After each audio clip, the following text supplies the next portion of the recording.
Wherever there are shadows, there are people ready to kick at the darkness until it bleeds daylight. This is Bleeding Daylight with your host, Rodney Olson. Welcome. You can find Bleeding Daylight on Facebook and Instagram. Links and other episodes are at bleedingdaylight.net. Please share Bleeding Daylight with others. Today's guest had to navigate a fractured family and shattered dreams to find his place in this world. Today, he provides others with the stability he once yearned to experience.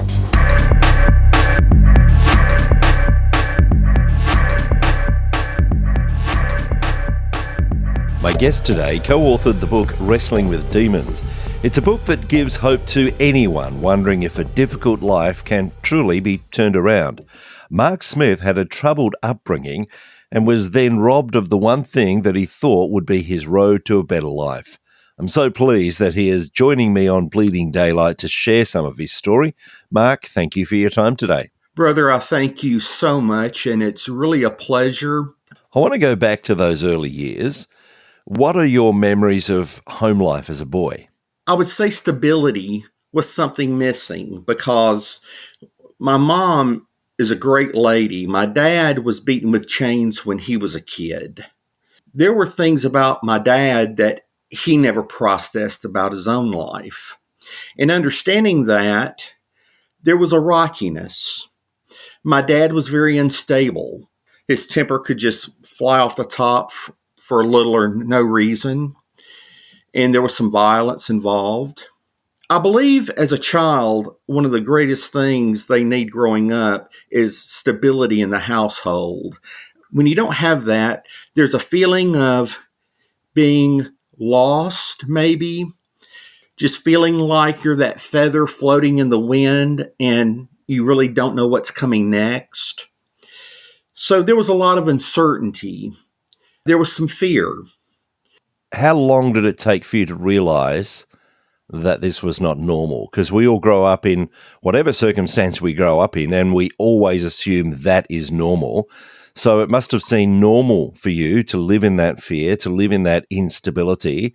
When was it you started to realize, hey, the others at school, the other people around me are not living a life like this? I believe that when a person can be one way at home and another way outside the home, there is really not a certain point where you go, aha, things are different in other places. There's an assuming that takes place that everybody else is doing the same thing. It was not until probably my second stepdad that I learned more about what a father-son relationship ought to be, and he was a great man.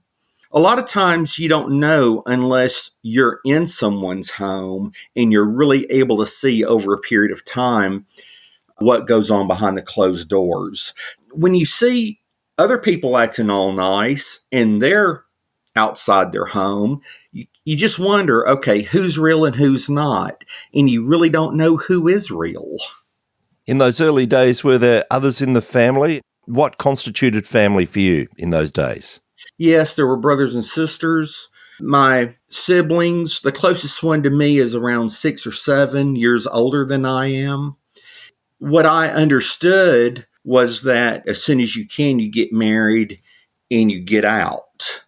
My brothers and sisters had each other because they were much closer in age. I was the baby and much younger. When they left, they reached out some to try to give me some normality, and I certainly appreciate that. But when all's said and done, and you're going to bed at night, you do realize you're the only kid left in the house. Depending on how my father was, that could be terrifying. As you're growing up, you're trying to find your own way in the world, but at the same time, there's this abusive situation, there's this instability. What did you see as your escape out of this? As you say, your siblings were older and would get married and get out of the home as soon as possible. What did you see as your escape? Alcohol and sports. I know that the alcohol, I look back at it now and I understand it was a form of escapism. Sports was the manner in which what I was trying to do is, number one, figure out who I am. And number two, really trying to feel like I am somebody. Because I was a fairly decent, pretty good athlete, I felt like that was going to be the road that I was going to take. Sports was about my identity. How early did you start drinking? You mentioned that alcohol was one of those escapes. It would have been my early years in high school. I do remember one time I was in a typing class, and when you're drinking, you think you can handle any situation, and we were taking a typing test. I passed out in the middle of the test, and my forehead went down and hit the keyboard. The teacher walked over to me, and she picked up the paper. She gently grabbed my hair and just kind of pulled my head up. She said, "Mark, what is this?" And it spelled something like Glubischgluben. It was just a mixture of letters. I said, "Ma'am, I'm studying a foreign language." She said, "Honey, just go back to sleep." Tell me about that journey into sports. What did that mean for you? When you're so desperate trying to understand how you fit in the world, you don't want to be the way things were when you grew up. You want them to be different. And you see the athletes, and being in Atlanta, Georgia, the Atlanta Braves, there was Dale Murphy, who was a very fabulous family man. I don't think I was fooling myself, but I was looking for that identity and to be able to say, "Hey, I've made something." I grabbed pieces of plywood. I began putting them in my backyard against a tree. I took paint, painted me a strike zone, and then I was throwing. And my mom signed me up for some baseball, so I knew baseball. As I'm getting into my mid-teen years, I'm throwing, and with one throw, I'm throwing a baseball through a piece of wood. And I'm thinking, wow, I must be able to do something here. My first stepdad played some semi-pro ball, and we were watching the baseball game one night, and they were having a tryout in Durham, North Carolina. With encouragement, I went and did fairly well, and then I started getting calls about going to spring training. At that point, I thought I was going to have it made. I really did. I realize now you never know what tomorrow brings. You're looking forward to that great opportunity that sits in front of you. And I'm wondering whether at the same time as you seeing that as an escape, you're probably also trying to get approval from family that you'd never received. And so you're all set for this great opportunity. And what happened to get in the way? Two things. The same stepdad that encouraged me to go, he was a very good man, but he had a problem with prescription drugs. He got into a tiff with me one night physically. My pitching hand went into the floor. And then about 2 weeks later, I was working for a jewelry store, and I happened to be driving. A young boy was drinking a Coca-Cola from McDonald's, ran a stop sign and hit me, and my pitching hand went through the dash, the instrument panel. When I went to the doctor, he said the nerve damage was irreparable. I felt one of the most hopeless feelings I've ever had. I've had a few worse, but that was one of the worst. Where did things lead from there? Your dream has gone, and yet there's still hope to actually get out of this situation. Where did you turn next? Alcohol. At that point, I felt like I couldn't escape. The booze was basically a way of just trying to find contentment. And at that point, I was existing as a person. I wasn't living. All I knew was the sun was going to come up, the sun was going to go down, and nothing was going to be any different about me. I got married. I just wasn't a nice guy. I was hurting terribly.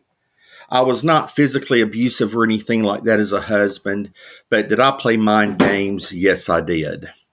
From there, one of the head bookers in New York for Vince McMahon at the time, his son came to me because we went through grade school and high school together.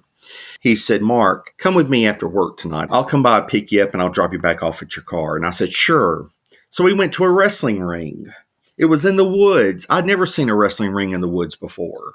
I looked at him like he was crazy. And he told me all the people he had been working with. He said, you really need to do this. I began training on a 1-inch Olympic wrestling mat. And if you've ever felt those are very hard. And it was on a cement floor. And that's how I trained for over 4 months. And what sort of success did you have in that area of wrestling? I was shocked. I was one of those people that were very fortunate that got to meet the right people, I guess, at the right time. In the state of Georgia, there's a town called Cleveland. It's a small country town, and they have wrestling. There are local wrestling shows. They used to about twice a month.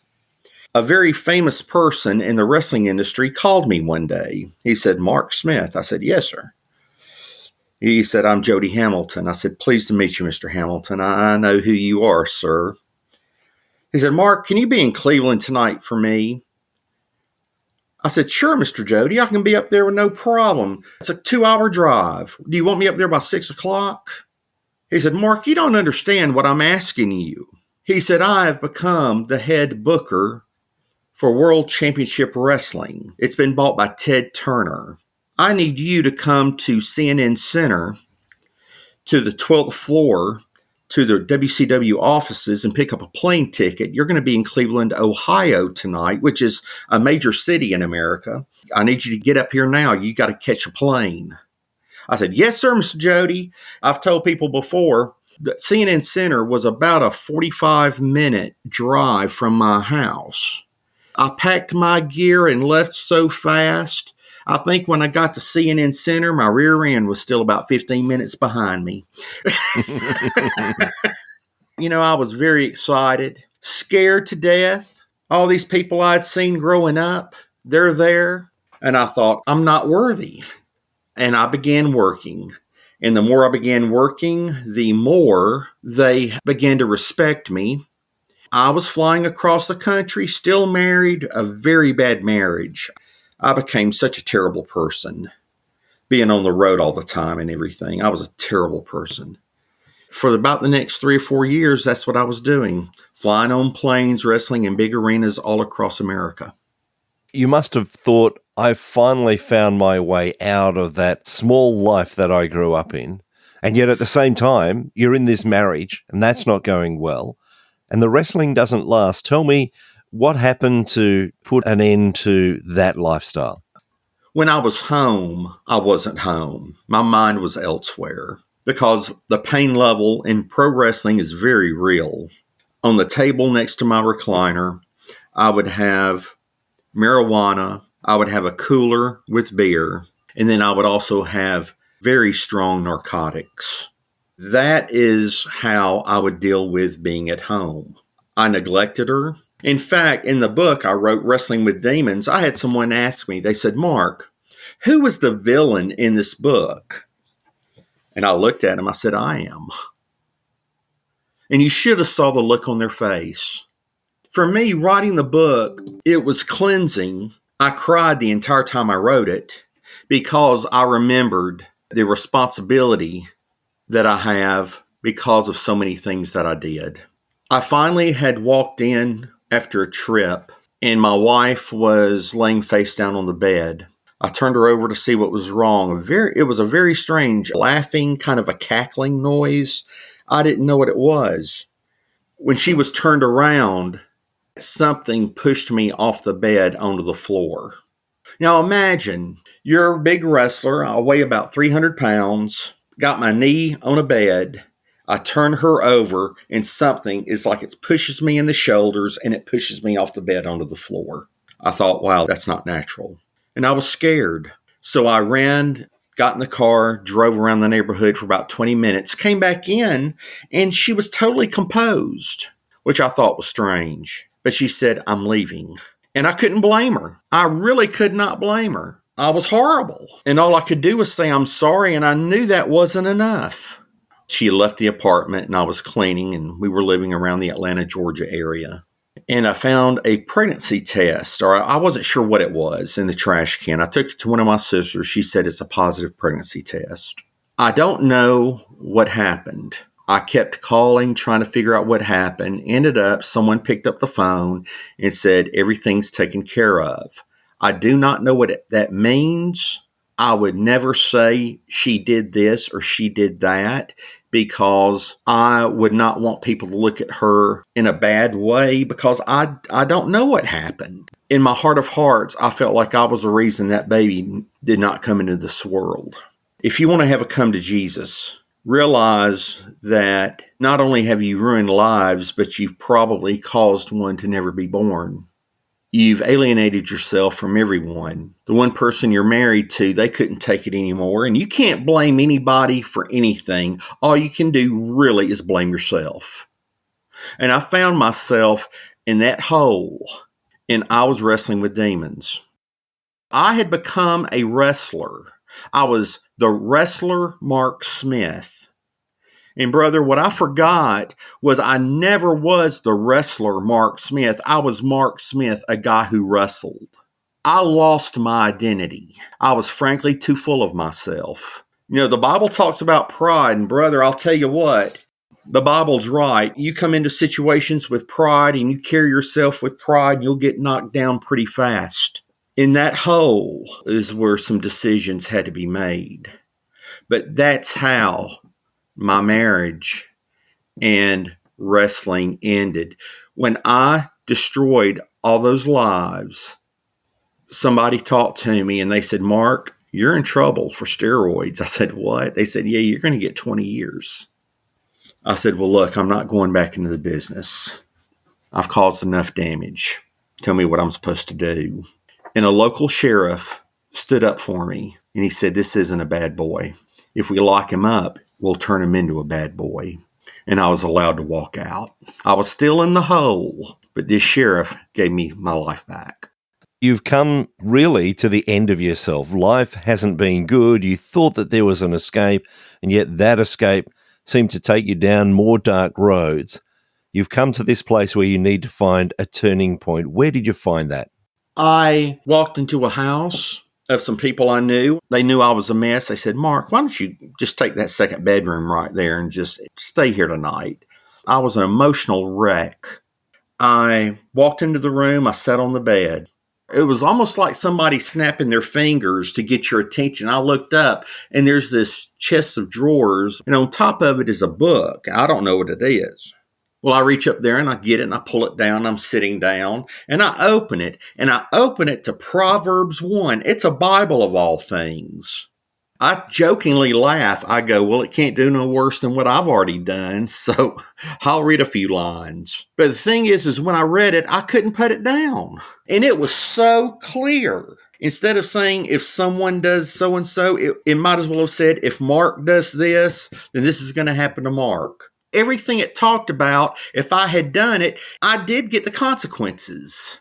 Just like that book said.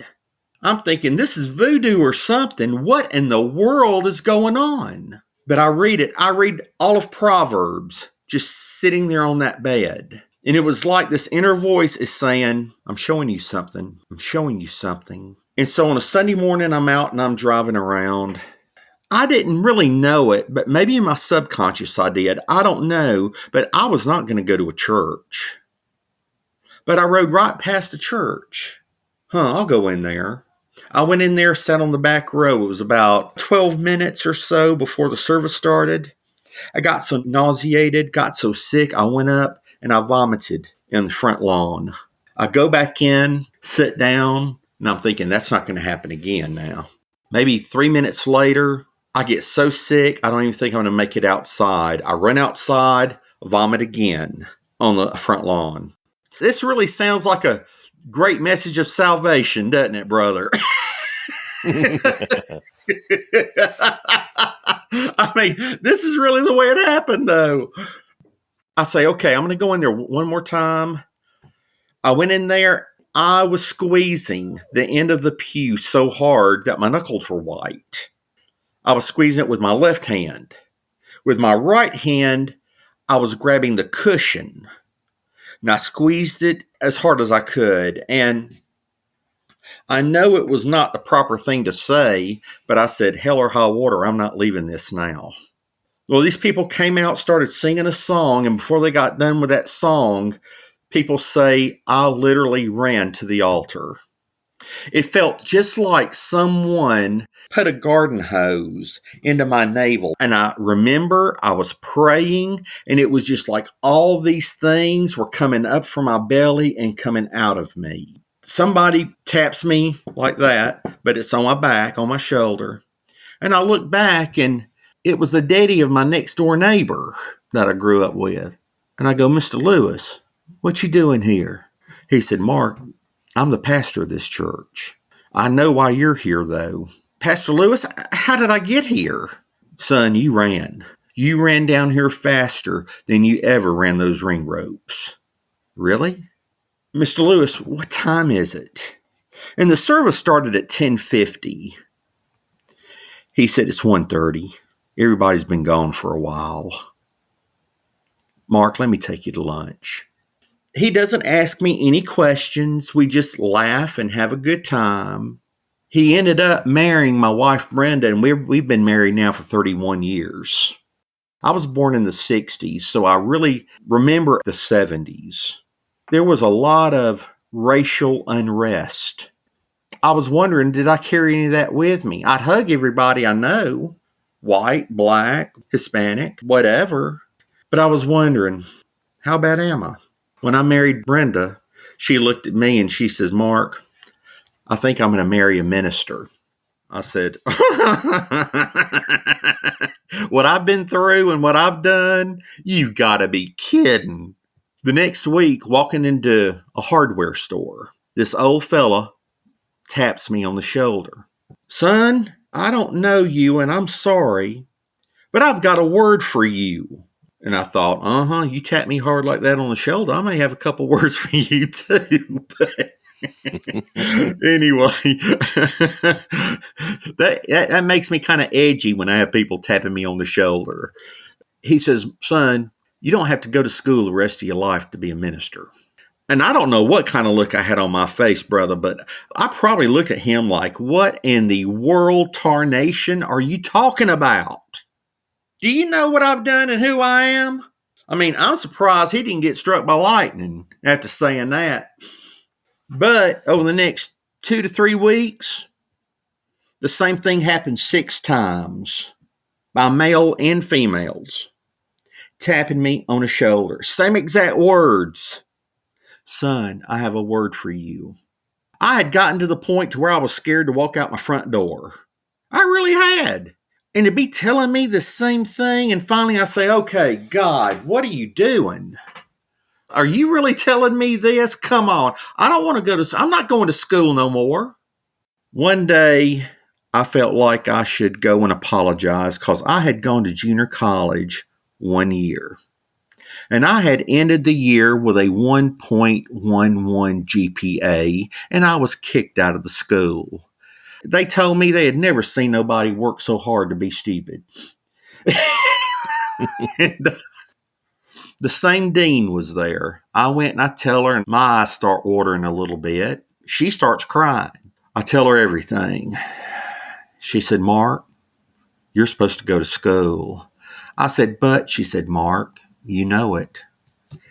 And that's when I accepted it. I said, okay, yes, ma'am. I know I am supposed to go back to school. I hate school. She said, well, I think you're going to find this different because you're not the same person that you were.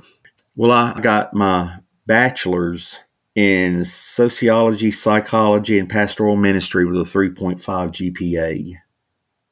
In grad school, I had a 3.75 GPA.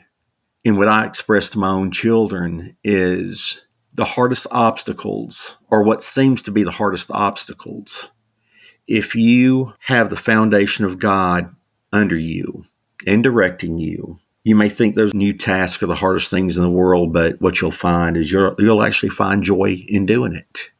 I found joy in going to school and learning. And for this other stage of my life, brother, where I'm talking to you right now, I'm thankful. I became a minister, and then all of a sudden, these kids started coming through the door, kids I'd never seen, and I found out they were foster children. My wife Brenda told me, she said, Mark, you said decades ago that we were going to be foster parents. And brother, I swear to you, I don't remember. I really don't. But we heard stories of them being with families and families putting padlocks on their refrigerators so the kids couldn't eat, and all these kind of horror stories. And Brenda looked at me and she said, Mark, it's time. It's time we foster. I said, yeah, it is. Well, we fostered for a long time, and I told you how I grew up and I was wondering how much racism was really embedded in me because of what I heard growing up on TV and newspaper and all that. Today, I'm very proud to tell you that Brenda and I have 8 children. We have an African American, a Native American Indian, we have 2 Hispanics, and 4 Caucasian. We are one big, I'd say we're a happy family. All ages of kids, from late 20s to 7 years old. Every child we've adopted, when I hugged them, whether their hair is different or the texture of their skin is different, one thing that I realized, you can take the paint off a house, but if you take that paint off a house, you still have a house. With any of us. If we take away the hair or change the color of the hair or change the color of the skin, the fact is we're still children. We're still children of God, and we need to be loved. I'm proud of every kid that I have. God never makes junk. None of you out there are junk, and none of you should feel like you're worthless. You all have the ability to be loved, and you all have the ability to love. Maybe you've been abused, and you're fighting with that, saying, I can't get over this. What do? I can't get over it. I'm worthless.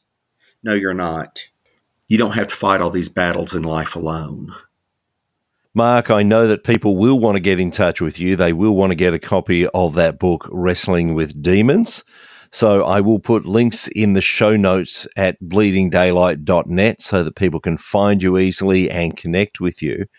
But I just want to thank you for being so open and honest with your story and sharing that with us today on Bleeding Daylight. Thank you. Thank you so much. I appreciate you, and thank you, brother. Thank you for listening to Bleeding Daylight. Please help us to shine more light into the darkness by sharing this episode with others. For further details and more episodes, please visit bleedingdaylight.net.